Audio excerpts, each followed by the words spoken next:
Chefs at home. The episode that we have for you today is unreal, unbelievable, unimaginable. We're taking you into the world of voices. You're going to hear things today. Nice things, but you're going to hear things nonetheless. We've got the one and only, your favorite voiceover artist, Sinemivuyo, sitting with us in studio. So whatever you're doing, stop, because the episode is massive. We're giving you the recipe for success for anyone who wants to tap into the industry, be it digital marketing, be it voiceover artistry. We have the guy for you. Sine, thank you for joining us. Good, man. Thank you so much for having me, and thanks for being patient. I know I'm late. No, say less, bro. Say less, bro. As a creative, you always got 100 things going in terms of gigs and stuff like that. So it's all good. It's all good. It's all good. Thank you so much, man. Appreciate so, being here. We're going to do some nice things today. Okay. We're going to talk about your journey, how you got into the industry, how you got into the game, how your time has been. But before that, we need to loosen the blood. We need to loosen the blood, the bones. Yeah. Make sure we're comfortable. Pretty sure. A few icebreaker questions. Cool. Question number one. I want you to tell us about a time you had the worst date of your life. The worst date of my life, man, takes me back to like high school. Mm-hmm. Definitely remember being stood up by someone that I liked. I prepared, went all out, and all of a sudden got to the mall. We were set to watch a movie, and it didn't happen. So Didn't happen. Did you watch the movie? No, we couldn't even do anything because she wasn't there. She didn't arrive. That's what I'm saying. I'm saying you. I need to know you alone. Did you decide, hey, let me just go watch this? No, the thing at the time, we had not booked anything like prior, before. And so it was a thing of her being there and then going to get the tickets. And we had set a time, however, but quite embarrassing. So what happened afterwards? Did you speak? Did she tell you now that's what happened? We were in the same school. I went straight home. Got myself some food. What else can you do? Like, man can't cry. So I had to go home, deal with it. And and then how long did the group chat laugh at you? Well, I kind of kept it to myself as well. But there were some laughs. There were some of those laughs, Yeah. But quite crazy. Crazy. You've had better luck since then, we hope. Yeah. I mean, we all grow. We do things better. Until kind of maneuver. Okay. So the things. So things get better. Yeah. Okay. Wrist master. On. Things get better. Walk us through it, bro. Take us to the beginning. Where are you born? What is that like for you? Talk to us. Good. It's 10 November. Some year in 1990 something. On a Tuesday, right? So what was this? Your second election voting? I think 4 years later from the first one. 4 years later from the first one. Okay. But anyway, on a Tuesday, 10 November, this guy called Sinemivuyo is born. His name Sinemivuyo, which means we have happiness. It's a closer name. All the way from the Eastern Cape. Okay. I then moved to Johannesburg in 2017. But before that, I was spending my time in the Eastern Cape doing drama in high school, doing radio, involved quite a lot in public speaking. Okay. And that's where I am today. I actually want to jump in here. And I really want you to paint us a picture, right? Because I want the chefs who are in a position right now, Eastern Cape Brews, Joburg Brews, who are in high school or whatever the case is, who are seeing their life pattern similar to yours to understand that, there's still a chance for success. So I want to start, you are born in the Eastern Cape, right? Most people in Joburg are fairly ignorant. Okay. It's anything outside of Joburg is just dry. It's get makaya, basically. Yeah, the rules. Right? Yeah. So what does it look like? Are you born in that kind of environment? And then what is the house dynamic like? Is it you, mom and dad, you and a few siblings? So walk us through that. The Eastern Cape is a pot of diversity. Okay. Like, there's so much that you can find, but I consider the Eastern Cape as the land of royalty, the green lands of royalty, only because if you could look at the history of the people that come from the Eastern Cape, we've got, Abotatu Nelson Mandela. We've got people like Abosia Kolisi. Okay. So I think everyone in the Eastern Cape kind of Is has a top sense tier. of their worth when they move to other places. But the unfortunate thing about the Eastern Cape is that it's quite slow. There Okay. is no progress of life for many people, and that's why a lot of people, young people, especially, find themselves moving to other cities or other provinces to pursue careers. So I was born in a place called Port Elizabeth, now known Okay. as Gqeberha. But before that, I used to stay Pedi in Ngqusha, which Okay. was fairly, the villages, Okay. or no, the rural areas Okay. rather. Okay. And yeah, I then moved to PE in the late 2000s, I And think. you're moving with who? I'm Who's moving in the with house mom at and the time? dad. Yeah, Okay. mom Okay. and dad. We moved to PE, and then after that, we actually started a life in PE. We did everything in PE. That's where I attended my high school. And yeah, I left PE in 2017 to come to Joburg. So at this time, so you're an only child. No, no, no. I've actually got two siblings. Oh, Yeah, and yeah. then what's that birth order like? Where are you? And on the birth order, first, second born. Well, first in marriage, and then outside of marriage, second. Oh, okay. Yeah, And then yeah. how's your relationship with your siblings like? Quite good. Yeah, yeah. It's gotten better over the years. Mm-hmm. Um, we tend to grow. We tend to kind of figure out life on our own. But I think it's the togetherness that makes things better. Definitely. So my siblings have been my support structure. My family is my one big thing that I prioritize. One of my core values, man. I believe in family so much, and yeah, the beauty of that love you receive from the family, it takes you so far. Yeah, Yeah. yeah. So growing up, what's that dynamic like? Because I imagine that it's not necessarily on your radar that I want to be a voiceover artist, Yeah. especially forgive my ignorance coming from Yeah. a place like Eastern Cape, right? Mm-mm-mm. Majority of that culture there is very sporty, right? Let's go into the rugby. Let's go into something that is a bit more physical in nature. So, what is your aspiration? Are you also a rugby brewery, like stepping out on the field? You know, it's like okay, what's going on? Kishafe. Yeah, yeah. Tackle nyana, mo. No, I mean, I wouldn't tackle you right now, but I used to play rugby in high school, Okay, okay, and I used to play cricket as well. okay. So yes, the sports culture in the Eastern Cape is quite big, but I think as well the arts is also quite big, Really? and one thing Okay. that's also ignored, but people from the Eastern Cape, talented, brilliant people that you will find. But for me, I think because I went to a high school that did drama, because my mom was also a teacher, I kind of leaned more into education and entertainment. So you know how the arts is always filled with education, with edutainment. We educate through entertaining Yes, others, yes, yes, So yes, that's yes. how I fell in love with the arts. For me, it was more of a thing of honoring my calling for storytelling. So more than anything, I walk into rooms as a storyteller before I am a voiceover artist or someone who can use their voice. So yeah, storytelling is where it all began, the foundation.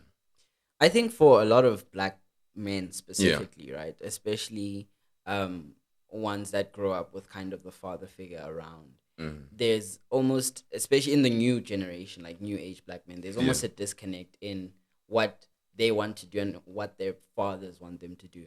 Right, like their fathers would want them to go down a very specific path, not make their mistakes, etc., etc. So, when you discover the arts, how does that bode with your dad? And is that something that harms your relationship, or how does it play out? Wow. Didn't expect these kind of questions. But yeah, interesting question. I think the arts in general, Jay, it's not respected. The level of respect around the arts, it's lacking. So it's something that we still need to work on. And I think in any black home, if you come with the mind of wanting to be an artist, it's Yes, gonna get the look. Why is this yeah, guy doing this? yeah. Is this gonna bring you money? Yeah. But I honestly struggled with taking myself seriously, taking my career seriously, only because I felt like I needed to impress other people. You know, I had parents to impress. I mean, they were working and sacrificing, for a life that I could, benefit from. So it was always a thing of putting out the work to prove to them that this is actually something that I love. And I think the consistency around it as well kind of proves to them that, okay, this is something actually beneficial. And I think that the best thing from, my creative journey is being able to be rewarded with like a $20 that I can use to buy bread, a loaf of bread for any family goes a long way. So those are the little moments that I appreciate. And it's taught me not to work towards money. It's a thing of earning it, especially as a voice over artist. You don't just go in cat and get like 50K for a voiceover gig. You have to earn it. It's all about earning it and realizing that you're working towards something greater than the money. So in terms of, and this is jumping a little bit ahead of where I want us to go in terms of the interview, but your role, because you now understand that in the Eastern Cape the arts aren't respected, B, in the Black community the arts aren't respected, but now you have a platform. So how have you positioned your brand, or how are you positioning your brand to kind of challenge those narratives, or get some respect to the arts name? I think because my creative journey is more of a calling than a job that I would sign up for. My brand is already positioned to kind of educate and inspire others to take action, through their interest in what they do or what they love. So I believe that my duty is to just go out there, create, and whether it inspires or whether it moves someone, it's up to them. So I don't think I have the responsibility to inspire others, but my responsibility is to create and let it be for them to decide whether it inspires them, it moves them. It's not a thing of kind of dragging people with you, or it's a one-man project. So you're only hoping for the best of impact, I guess, when people receive your work. Okay, I think that's super dope. Nah? So then we come down. You said it was 2017, right? So we've gone through high school. Do you remember actually any of the plays that you rocked, like during high school or anything like that? Like your favorite, when you're like, I ate. Oh, sorry. We Romeo and Juliet. The typical high school plays. Did you do drama too? No. Not really, nah. What did you do? I was a debater. Oh, okay, cool. But we did like Romeo and Juliet. We did like some South African plays. I remember Master Harold and the Boys. What else? Yeah, quite a lot in my head right now. But quite a lot of those plays. But I loved anything protest theater. I'm so in love with theater work, man. Being on stage, being able to just like switch off in front of the audience and bring out that performance. The adrenaline for me is the best. Something that I would never trade. I think that's super dope. And then we come down to Josie Fede. What are we studying? Hey, I get to Josie. With the hopes that I'm going to do journalism. Okay. At Damelin. Okay. I get into Damelin first year, but the structure is just, And I mean the latest, news story. I was about to say. The latest news stories kind of prove to us that So I get to Damelin with the hopes that I will do journalism. Okay. I believe that at heart I'm a journalist. I couldn't finish my degree, however, diploma, because of finances. Okay. I then was lucky enough to have had friends who advised me to move on to applying for a bursary at UJ. I got into UJ. I did my Bachelor of Arts in Humanities.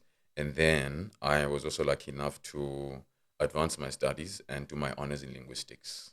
Oh, damn. So see the turn of, the turn of times and how things changed. It was quite crazy. But I think now if I were to do anything, I'd definitely go into journalism. Yeah. So just to speak on this idea of financing, right, and how that harms the university journey, which is a reality for most, right? So would you say that you were, so in terms of funding, were you self-funded? Was your parents funding you, or were you on, this is Damelin? Yeah. Were you on a bursary program at that time, or was it the parents saying, okay, let's go go to school, make sure we make a plan type of thing? Or what was the situation there? Man, bless my single mom. Yeah. But at the time, she was the one paying. Okay. And of course, with so many people to take care of, in one household, it gets tough. It gets to a point where it's unbearable. But obviously, the benefit of the education is still, it's needed, and it's so beneficial, as you move along the way. But I was self-funded when I went to Damblin, yes, but I couldn't finish my paying for my studies. Yeah. And so that's when I had to opt for applying for bursaries at UJ. So this bursary was given to you straight by UJ, or was it via like a NSFAS or like? No, it's an NSFAS. Really? Yeah. So it's an NSFAS. so was it a good, like, was your experience with NSFAS good? Because I'm just trying to ascertain, especially now, right? Like I want to say evolution, but it's devolved of NSFAS and how they're funding people.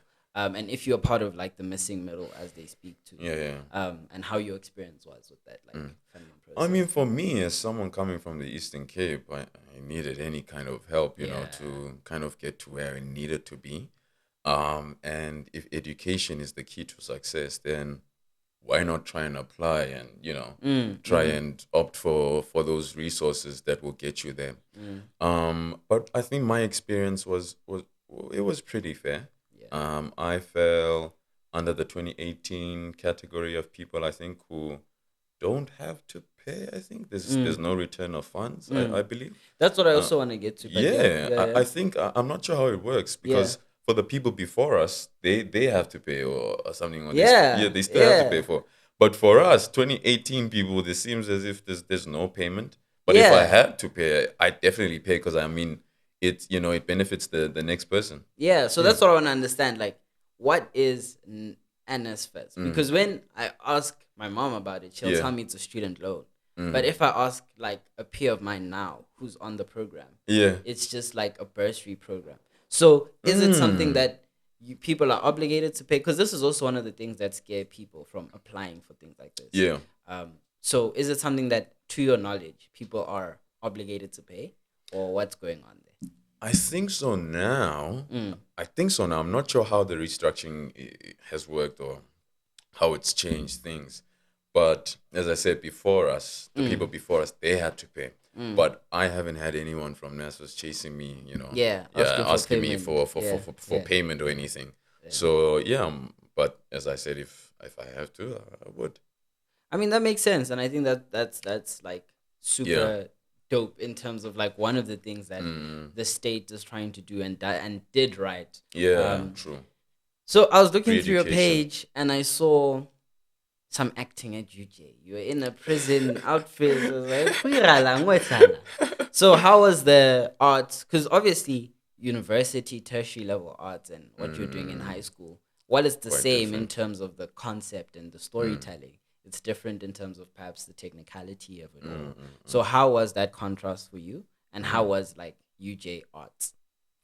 I think for me, it's something that I expected, because it came with the change of times, and for any journey, for any career in any industry, you're always expecting to move to the next step. You're always expecting to advance. You can never stay in the same place, So when I actually reached out to UJ Arts, I auditioned and I got the audition.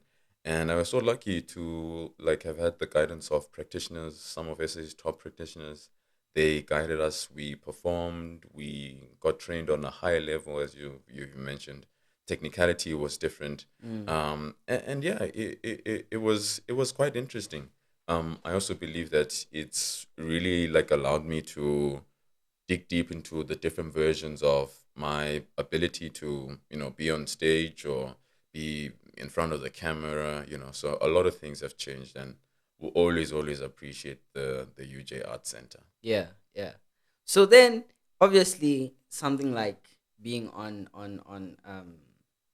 being within that space, within the art space, will open opportunities. One of which for you was a role on I Blew It. What? So when you get the call, they say, come be on I Blew It.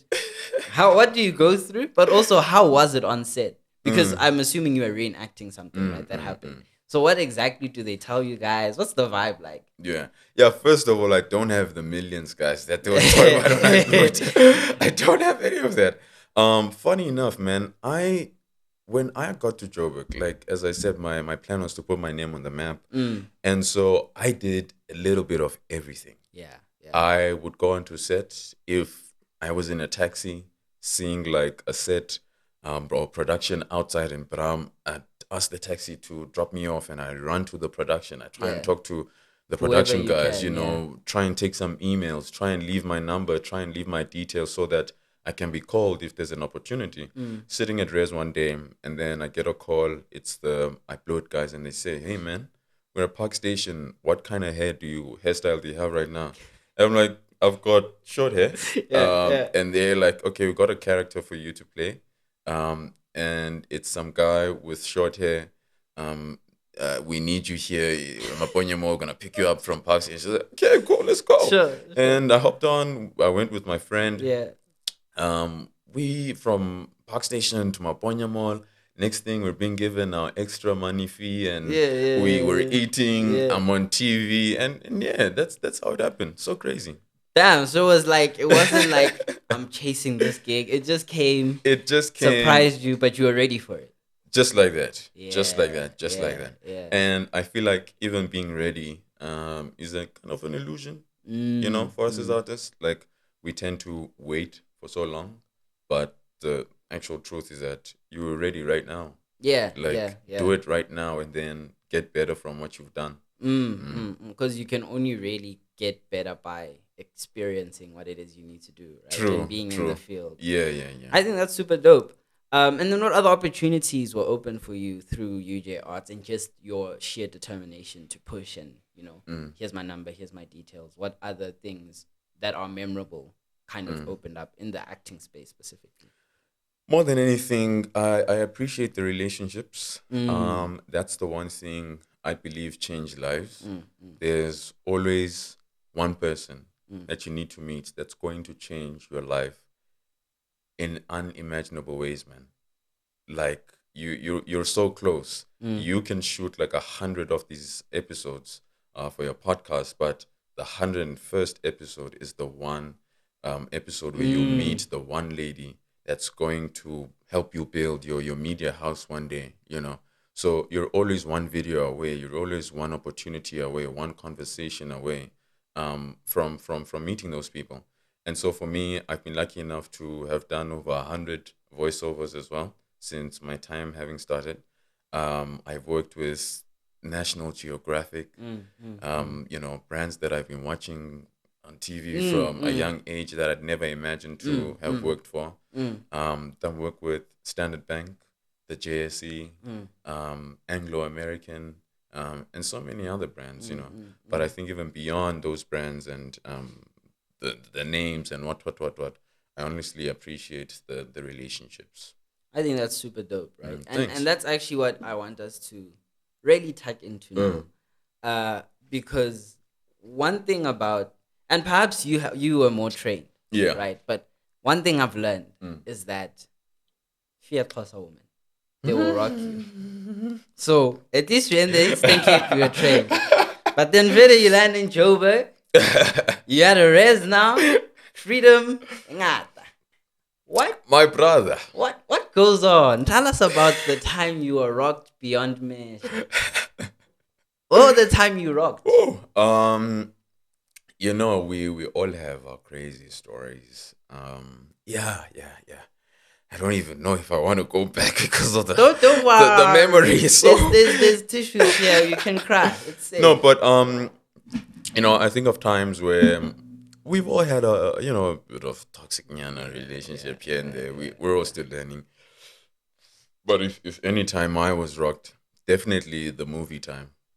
Really? Yeah. No way. See, you can't tell me that uni woman. That was like the start of heartbreak. That was like my trial. Like that's where I got my first lashing of heartbreak. You can imagine your first heartbreak, what it does. You know. Yeah. So for me, definitely that. So after that, you were the rocker. That's what I'm hearing. After that, you were the problem. I try and I don't know. Like I'm someone, bro. If I get hurt or um if I break up with someone, it takes quite long for me to get into something else. Yeah. You know, trust for me is a big thing. Yeah. So once it's broken, it's hard for me to get into anything else. So I don't find myself like hopping in and out of relationships. I would rather like be with someone for as long as we can be, and for as long as we can handle. So yeah, it's a thing of the mind, my brother. You wanna be hopping in and out, and your mental health is all over the place, and you know, can't be doing that. Yeah. And you look like you busy. What's going on? Busy now, no. Busy in the past, maybe. But don't worry, we'll get into it. It's a layered story. And I think part of that, like the layers that exist to you, are also the layers that exist to your palate, right? So I've made a shepherd pie today, shepherd's pie. Nice.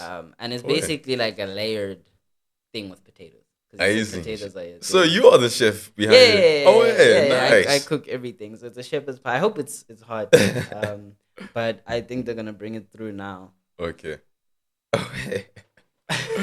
and then dope. And then maybe we'll share a heartbreak story or two. Sine's gonna make us cry. Oh, wait, this looks good, man. Yeah, wow. Yeah. It's been a while since I've made it. But wow, looks good. Hope it tastes good as well. Oh yeah, my bro. We dig in? Yeah, we can dig in. Well, I tell you my story of heartbreak. Okay, so the scene is its first year university. I find this other Zulu woman nose piercing. That's my weakness, piercing. Nose piercing, whatever. First red flag, piercing. Okay. Real. Nose piercing, and she's bisexual. So her and I, we together for a little bit. Appreciate that, brother. We're together. And I'm going all out, spending money, taking her places, all these things, bro. And then there's a guy at Res one day, he calls me. He's like, yo, you know what?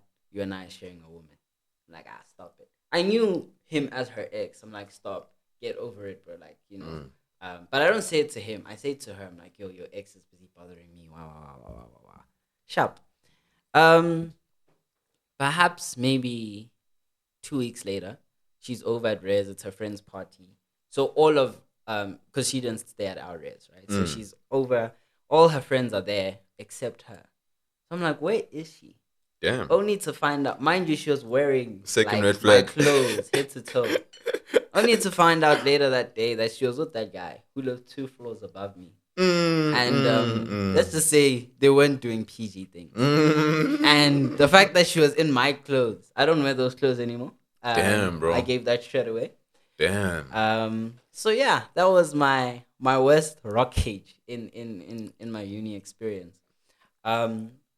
But there's still much more that we're gonna talk about. We just need to take a young production break, Nyana, to tuba this food, and then we'll come back and chat some more. No worries, Machi. Out. Chefs at home, we are back for part 2 of our sit down with Sine. I hope you guys are ready. I hope your ingredients are chopped. We're about to start cooking now. So get ready, get set, let's go. So we're just chatting about heartbreak and what the women are doing to us, and but now I want to focus on more kind of lucrative relationships, right? You spoke about meeting someone that will change your life, that will take it from 0 to 100, right? Yeah. But again, it's about looking for those opportunities, not being shy to put yourself out there, etc., etc. But who was the one person that you met that you're like, whoa, you just completely changed my life? And what did they change about your life? Sure. So many people come to mind, but if it were to be work related, I definitely say my manager. Out of all the people who've reached out to me, who've tried to kind of, manage me or get me into an agency, My manager was the only person who sat me down and asked me about my goals Mm. as an individual, Mm. my goals, um, in the future as an artist. What do I really stand for? And I also get free therapy, as Oh, part of being under his that's so management. dope. So that's the one thing that I will always appreciate, and someone who can sit me down and be honest with me, Mm. that okay, Sine, maybe you should take this direction, Mm. and Mm. maybe you Mm. should do this in a different way. So like a real life team that works on strategy, that works on PR, that works on marketing, that Mm. handles my finances, the negotiation. So I just step into studio now and record, so it makes life easier for me. That's super dope. Like, I think there's so many touch points there, right? Yeah.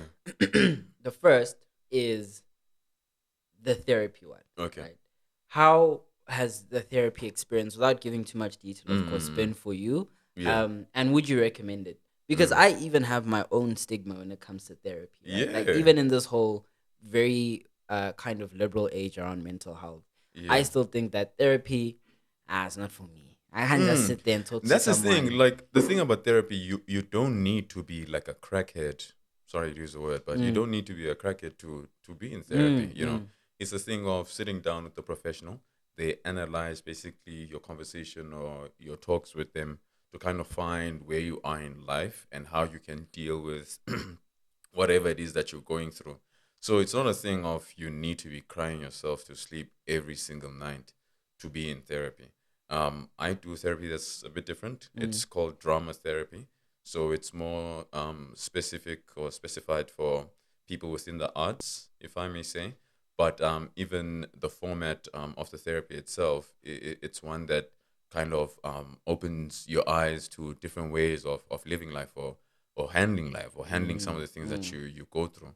I mean, I said one day in a therapy session, and it was so interesting that my therapist had like a pack of cards, Yeah, yeah. and these were like one word cards, and she laid them out on the floor and basically just told me to put these words according to the different versions of my life now, my life in the future, and my life in the past. Mm, mm, So mm. quite interesting techniques that we Mm, use mm, in there to mm, kind mm. of Unpack and yeah, explore. unpack and explore. Yeah, but all good. Yeah, that's super dope. And is it something you'd recommend? Like, if you're in the Yeah, industry or in general? yeah, sure. I mean, the moment I was able, or like the moment I was privileged enough to actually be in a room with a therapist, I Mm, realized that this is actually something that's needed for so many other people, because you can imagine how many people just walk around without receiving their professional help. So it becomes a thing of introspecting and checking okay, this is actually a privilege more than anything. So mm. I always appreciate that, and I would definitely recommend it, man. Sit down with the therapist and talk about life. There's some things that you wouldn't even share with your own partner. Yeah, But yeah. with a therapist, it's you in a closed room, you and the person, professional help. Yeah. I think that's so cool, bro. Like, Right?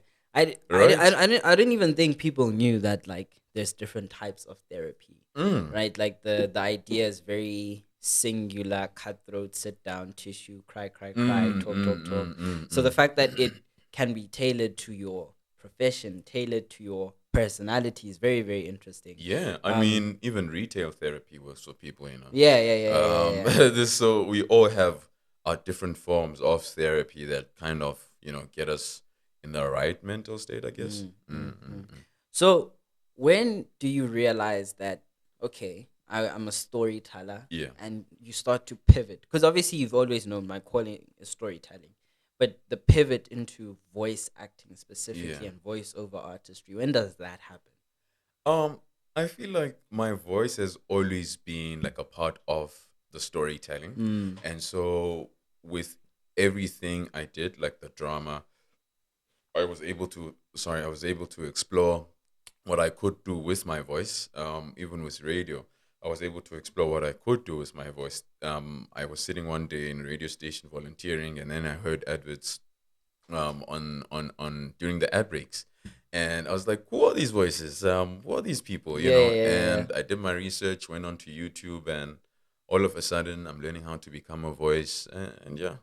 Damn, I think that's Mm. also super dope. So Yeah, thanks. what what's like, artists will say that there's this one song they wish they featured, or there's this one song they wish they did. What's that one campaign that you're like, yo, if ngakhuluma la, it's over. Like, I wish this one was mine. I've kind of moved away from having that mentality. Especially when it comes to jobs. I feel like now there's no job out there that's going to miss me if it's designed for me. So every job that comes my way, I appreciate it and I honor it.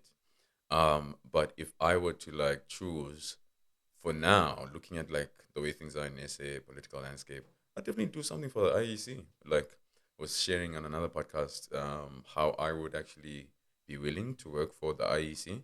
Not with affiliation to any political party, but just as someone who encourages young people to vote. It's been quite interesting to see what our votes can actually do and where they lead us to. So I'm really loving the political battle right now. So between us, right, in studio here, full transparency. Yeah. You were the voice of Simba, ne?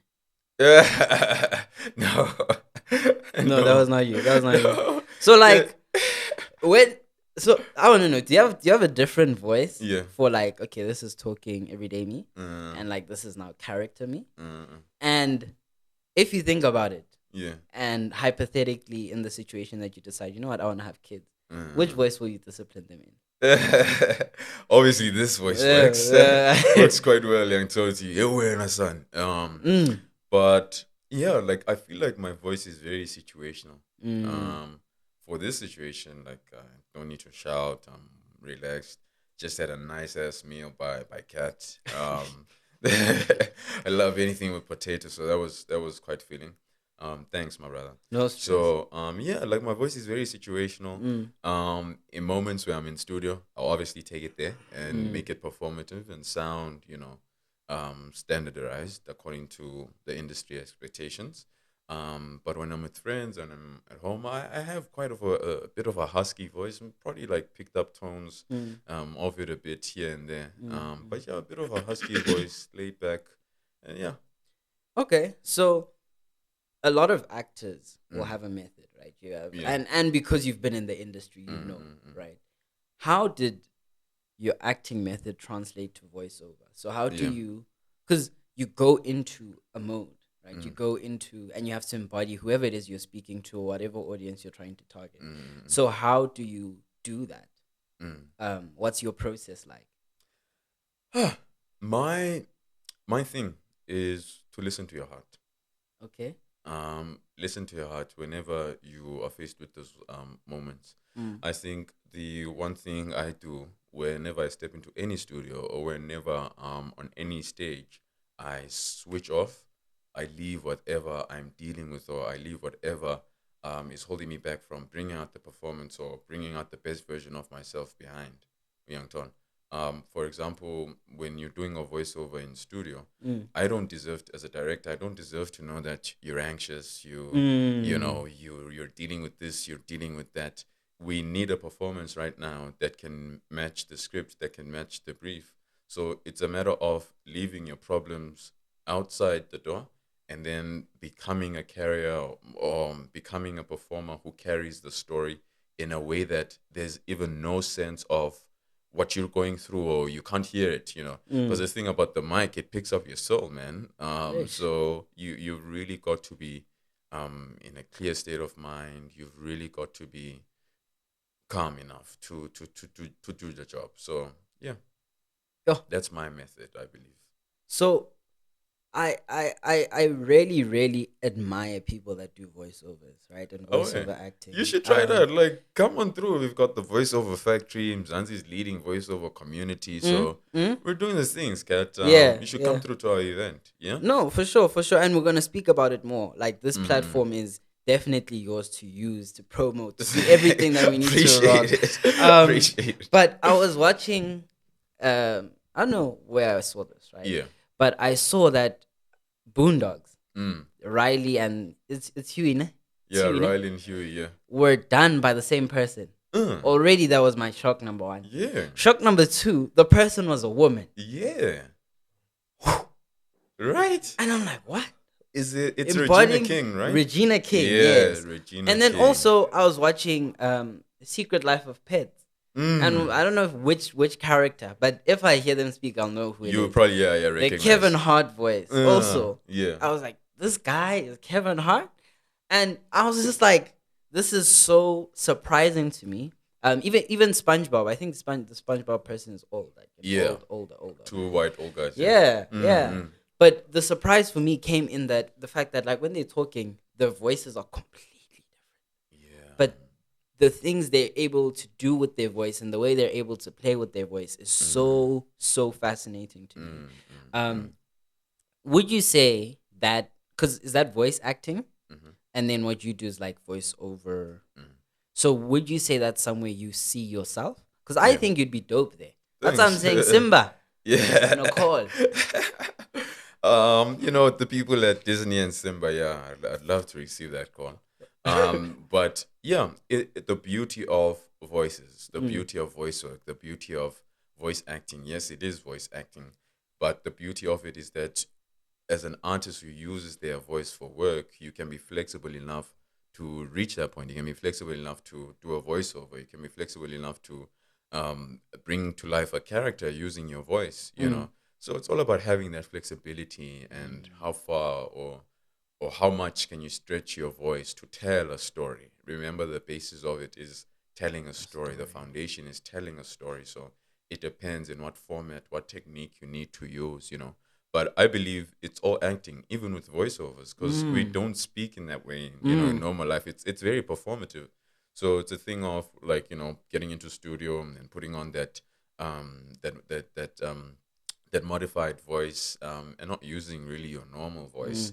But yeah, I believe it's all acting. Yeah.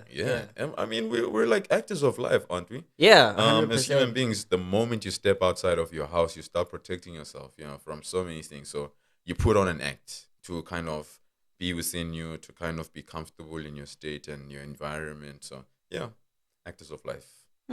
I think that's also another thing that gives people a lot to think about in terms of how accessible acting is, right? And how often we do it in just being people and just existing regularly. Yeah.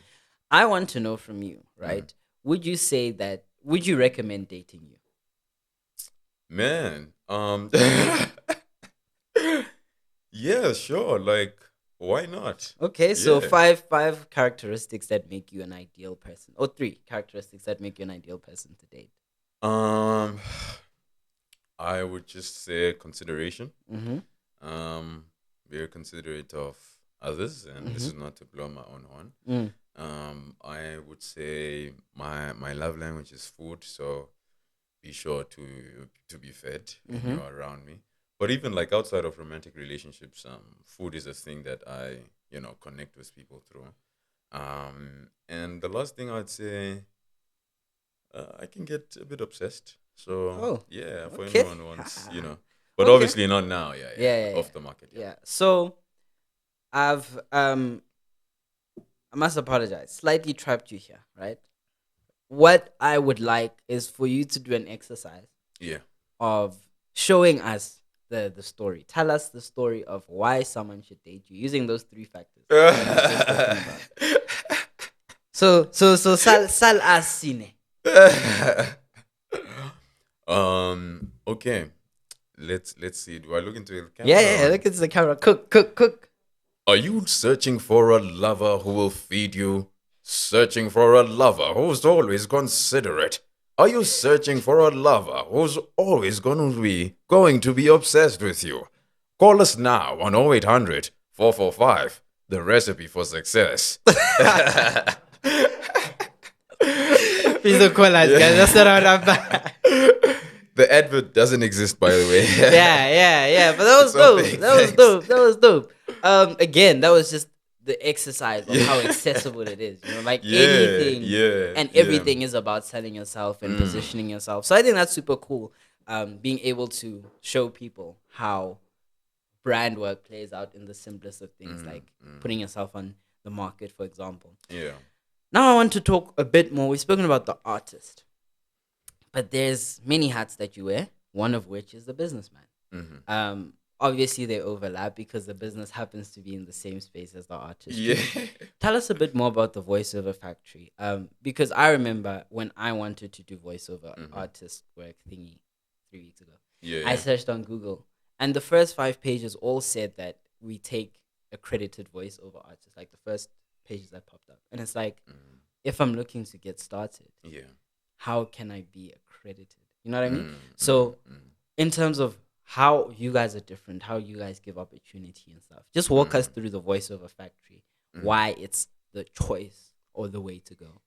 I think the one thing about the voiceover factory and the one thing that makes us proud as people working behind it is the fact that it's not just limited to professional or accredited voiceover artists, but it's a community for everyone to learn, to educate, to empower themselves. It's through connection, it's through these relationships we create together that we're going to grow. So our thing is allowing a platform for people to learn, people to jump off.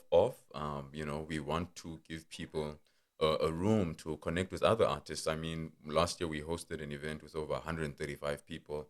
Mr. Wilson Bingosi, Treasure Chabalala. So you can imagine the magnitude of the people there, the magnitude of the networking, the connect that you can get.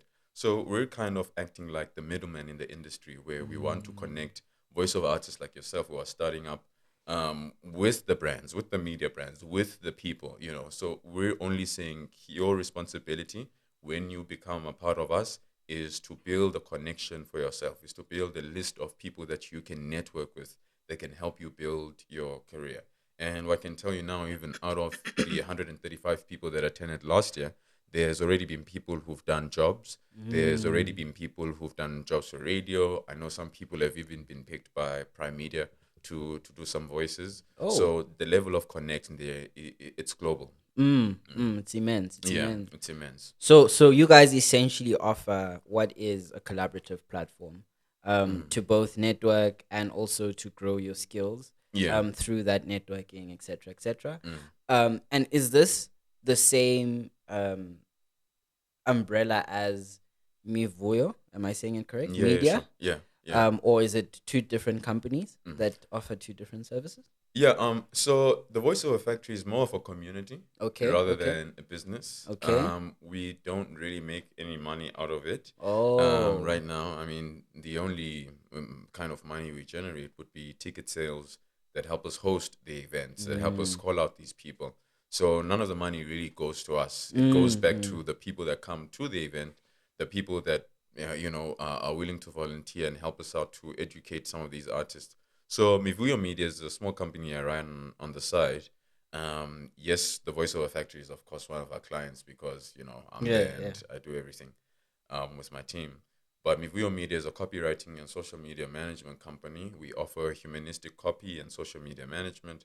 So we focus on giving our clients more of a humanistic touch to their marketing, to their PR. We give them, we give their audiences rather an opportunity to connect with them on a personal level rather than like on a business level. We don't want it to make it feel like a transaction, but you're buying into a feeling. So right now, working for a barber studio that was inviting you guys to come through too. If you want to tree haircuts, and cleanups, let me know. Yeah. But the whole point with the barber studio is to actually sell the feeling at the barber studio. I used to cut my hair, bro, for like $50, but now I cut my hair for about 150 to $200 only because of the experience that comes with going to the barber shop. And I'm sorry to interject. No worries. But his hairline is crisp. They didn't take it. It's here. Oh, hey, shout out to the barber studio. And yeah, I've been cutting with the guys for about 2 years. I used to pay. And now we've created a relationship where I've moved away from paying, but we've now been working together to kind of form strategies, to kind of form, a life for them on social media that they can use to call out more customers. So it's been really great having Mivuyo Media under them. And yeah. I think that's super dope. And I think that it is very okay because what you're doing is you are creating a way to leverage your brand such that you can profit from it. Yeah. And a lot of people believe that art should always be free just because it's subjective. But it's still something that takes a lot of work from you, and it takes a lot of thought, a lot of intention, a lot of brand positioning, and a whole bunch of things that mean that artists deserve to be paid for what they do, right? So definitely exploring the business part of your brand, even though you already have the voice that is the brand. Expanding that, making it bigger is absolutely phenomenal. True. And I think the chefs can take a lot away from that. True. I think that's super cool. Tell us anything else that you want to plug, because we're gonna hop into Confessions Corner, and when we go there, it gets dark and dirty. So I want to make sure that we get the clean stuff out the way, and we give you enough time to plug everything that's coming up, anything you want us to know. So let us know what's going on in your life. So I'm actually I chill at home most of the time. So anyone like wanting to know where I hang out, I'm attending the Mail and Guardian Youth Summit. Not sure if you guys know about it, but tickets are free. Oh, okay. Mail and Guardian is having their first ever youth summit in Santon, I think. I'm not even working like with them or anything, but I'm attending because I love attending such events. I was at Microsoft the other day, attending the African Startups AI Fest. Just understanding what Microsoft is doing for small businesses in Africa and all of that. And yeah, like I'm honestly like a media geek. I'm always behind the scenes, trying to get into production sets, trying to learn, trying to see what's happening. You never know. Maybe one day, media empire. Like a media empire. Join Cat along the way with Recipe for Success, and So yeah, those are the things that I get up to at least. Yeah. That's super cool. Please go to the Mail and Guardian Youth Fest. I think that those kinds of opportunities are the ones we cry for as the youth, to say we don't know what's going on in the world. But when some house that's known to be informative is saying come through, giving you something for free, it's definitely opportunities we should hop onto. But it's not something that I've particularly come across. So where are you finding this thing? So, dude, funny enough, instead now of looking for like the events, clubbing, and what's happening at this club, I've now shifted more into looking for places that I can network with other people. So the corporate space is the best way to do it. The best space to do it rather. There's an app called 10 Times. If you download 10 Times, it shows you your events happening in your area, and some of the events are free, some of them you have to pay for them.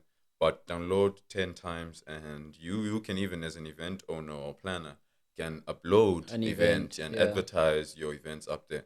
So I usually also have friends who send me some links. But I'm always like on social media trying to check, like LinkedIn, trying to check what's happening around me, events near me on Google. Yeah.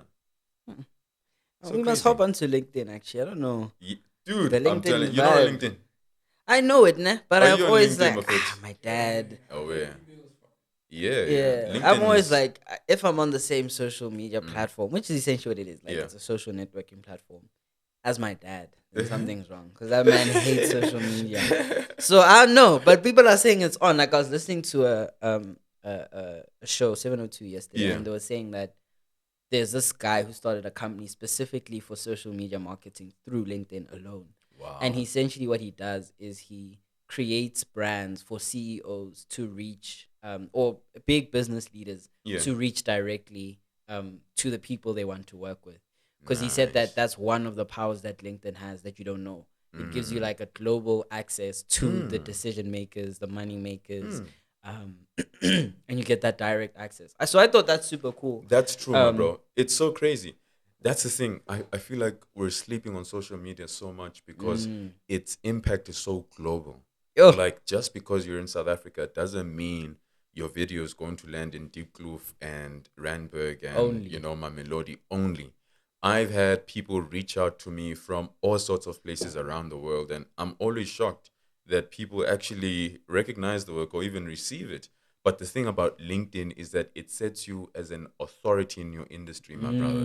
If you want to be a thought leader, if you want to build towards becoming someone who's trusted and who's reliable in their industry, jump onto LinkedIn, because it showcases and it exposes the professional side of your career and your personality as well. And the amount of people you can connect to on LinkedIn.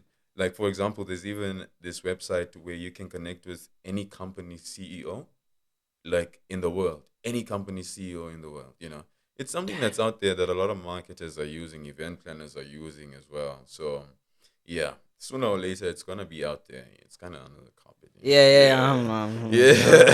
But we'll talk about that. Don't worry about that. Yeah. So we're going to pivot and go into Confessions Corner for the last segment. No worries. And it's going to be dope. We've got some crazy confessions here.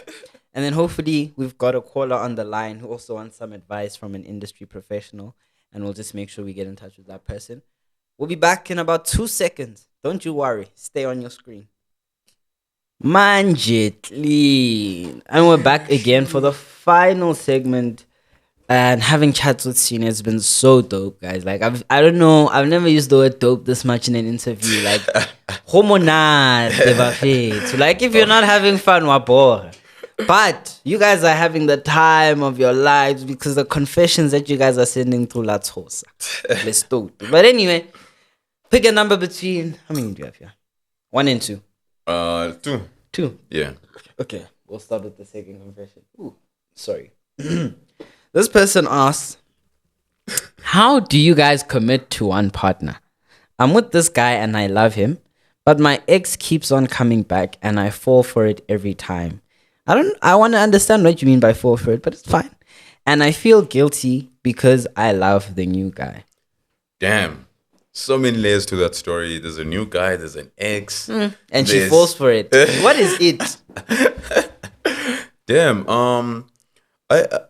How do you even there's a lot of self-introspection that needs to be done there. What do you think?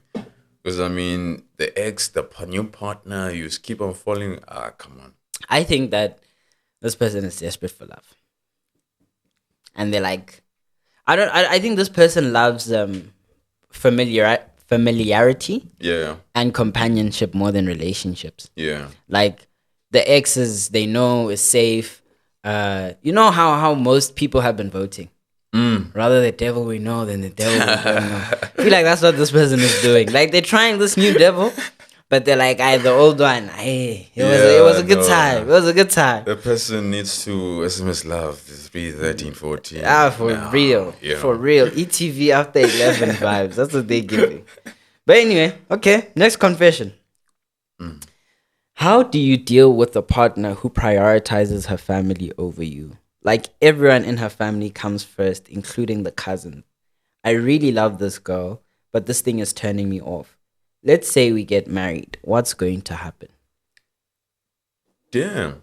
Yeah, when it comes to relationships, I feel like you can't expect people to... You can't own them. There's a fine line between basic expectation and control and being too obsessed with the person. But I think as well, you need to find someone who can balance a lot of the things that happen in life. I mean, whether it's time, whether it's spending time with you or with family, But yeah, there needs to be a balance. Like, someone who can't attend to their family because they're busy with work, man. That's not nice. That's not nice. Like, beyond your work.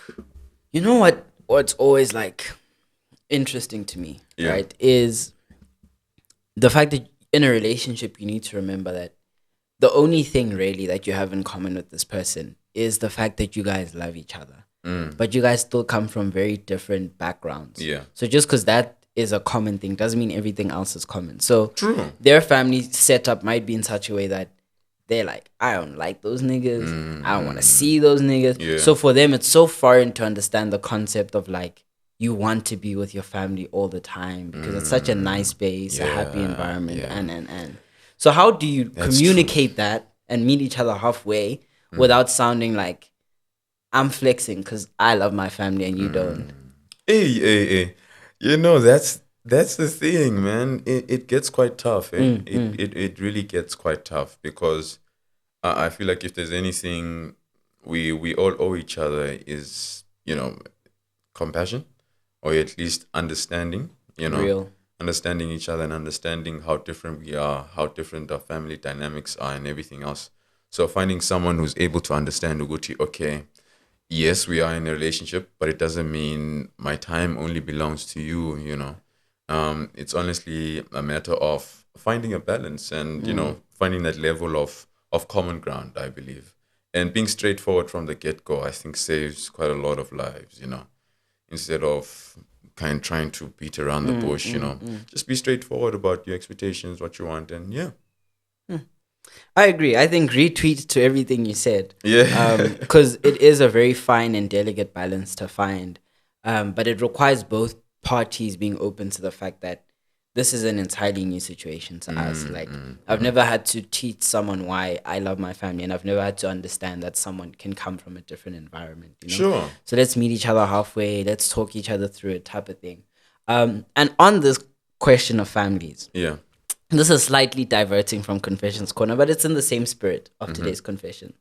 I was listening to radio again in the week. Yeah. Listen to all the radio. Yeah. Okay. And the question of the day. Yeah.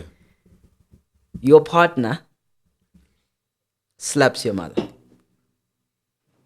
What do you do? Bafethu. Bafethu. Killing him tana is actually olate. Obviously, that's overstepping a boundary. Yeah, definitely grounds. Inverse? Your mother slaps your partner. Whappy. Hey, what's for what? What's the reason? Or like, what's the reason? Like, why do we have to incite so much violence? Like, can a conversation not solve it? Is it really a maiva that's gonna, you know, like solve everything? But yeah, there would definitely be a lot of investigation. Like, why Investigation's crazy. Yeah. Why did that happen? But yo, that's crazy. But I think it's important, bro, as well, to not allow any situation in your relationship to kind of cause that, you know, because I'm thinking now, what kind of situations would cause that, or what kind of conflict would cause that? Why would it get it to that point? Yeah. It'll be quite interesting. So do you believe that when you marry someone, you're marrying their family too? Yeah, sure. Yeah? You're like marrying 35 or more than 100 years of their existence and the existence of people before them, you know. You're like marrying generational existence, if I may put it that way, you know. So that's why we find it so hard to find compatibility, you know, because we're all different. Yeah, two-tiered. You need to be compatible with your partner and compatible with their family, because two different people, right? Exactly. Because on the same like show or in the same breath, someone calls and says, "Went out with the cheetahs." Yeah, Begumnandi, si on, but it was a mistake, like to go out, right? Because it was I went to a funeral, and then the cheetahs came through. They're like, "Hey, let's go." And you know how the boys are. He's like, I thought it was an in and out. Carries on. In the midst of it all, he says he overdoes it, loses his phone. His girlfriend is looking for him, can't find him. She's panicked. So she reaches out to the cousin to get the mom's number. And she calls this nigga's mom. And it's like, hey, where's your son? Where's your son? The mom says, Sisi, I don't know you. Who are you to call me and ask me about your son? Damn. Wow. And now the girlfriend wants to break up with him because of this whole situation. And do you think she'd be fair to do that? Or did she overstep? It honestly depends on the situation, but like, why would you be calling my mom? Like, exactly. Like, why? What's going on? Like, you jumped my cousin, you jumped my friends. No. Yeah. I think obviously there is a thing of there's no honesty between the two people. You know? Like, why would you be going missing my bro for so many hours? Is this one of the chance here? Or? Nah. Mara, these are the capable. Yeah, we got like a soccer player here, got a producer here, a music guy. So you know the stories. But no, that would be too extreme. And I think if there's transparency in a relationship, then it wouldn't get to that point. You know, it's a matter of saying, hey, from this time to this time, I'm doing this with Kat. I'm on a podcast. I'll be back at this time. Yeah. So, my phone will be off if you don't get me, I'm busy. I'm not ignoring you. That's dope, bro. Yeah. That's all from the confessions corner, but let's hear from someone who needs advice from a pro. Um, let me call him. He says he's at the barber shop, so his line might be a bit techy. No worries. The big moment. Chief, Eta, oh mepa, mepa. Kumnati. Oh, so more silencing yana. So kabua. No, I'm cutting my hair, bro. But you can hear me. Can you hear me? Yeah, I can hear you, bro. Alright, clean, bro. We're here in studio with Sinemivuyo, a professional voiceover artist who's here to give you advice straight direct. You're live also on camera on the podcast. Everyone can hear you. So, what is the one question you want to ask Sine vandaag about voiceover work, voice acting, alles? Okay, like, where did you start, bro? Like, I actually have a friend, her name is Kanya. Hi to her. Hope she can hear me. Yeah, I have a friend, her name is Kanya. She has a very nice voice. I wanted to find out, like, how should she approach the industry? I know, because not many people don't know where to start. Oh, yeah, mepa, bro. It sounds like a crush to me, but if you're trying to help her out, my brother. No, if you're trying to help her out, my bro, she can definitely reach out to the Voiceover Factory, and reach out to our WhatsApp line, and then through that she can like even book like a 15-minute call with one of the consultants at the VO Factory, and they'll kind of explain everything to her, where she needs to go and start. But I think if you wanted to do like a nice gesture, maybe you can buy a ticket to our October event, bro. How's that? I can book a what? You can book a ticket to our October event. How's that, bro? That sounds amazing. I think I've heard your voice on TV. Yeah, I'm not sure where, my bro, but yeah, thanks a lot. Are you that Vodacom guy? I know. A lot of people say I'm him, but it's not me, my brother. Oh, you guys have very similar voices, bro. Yeah, But, Machi. can you tell me more about the events, the upcoming events? Oh yeah, so the Voiceover Factory is basically Mzansi's leading voiceover community. We are hosting a masterclass. We do it annually. We gather like some of the top people in the industry, and they basically come and help us to educate, empower artists. And so this year we'll be doing voices for acting, voices for TV, and voices for news. And then our bonus class would be everything on finances, tax, and rates for artists. So it's quite beneficial, and tickets are only 350, bro. Okay, it doesn't sound too bad for what you're getting. And how did you start doing this voiceover thing? Oh yeah, man, I was just sitting on doing radio one day, bro, and then all of a sudden heard voices on the radio, and then yeah, like just did it, man. YouTube, so many years, So you Google, started on radio and it ended up, yeah, sorry? yeah. Started on radio and then ended up in voiceovers, but it all began through drama. Drama, like the club drama. Nah,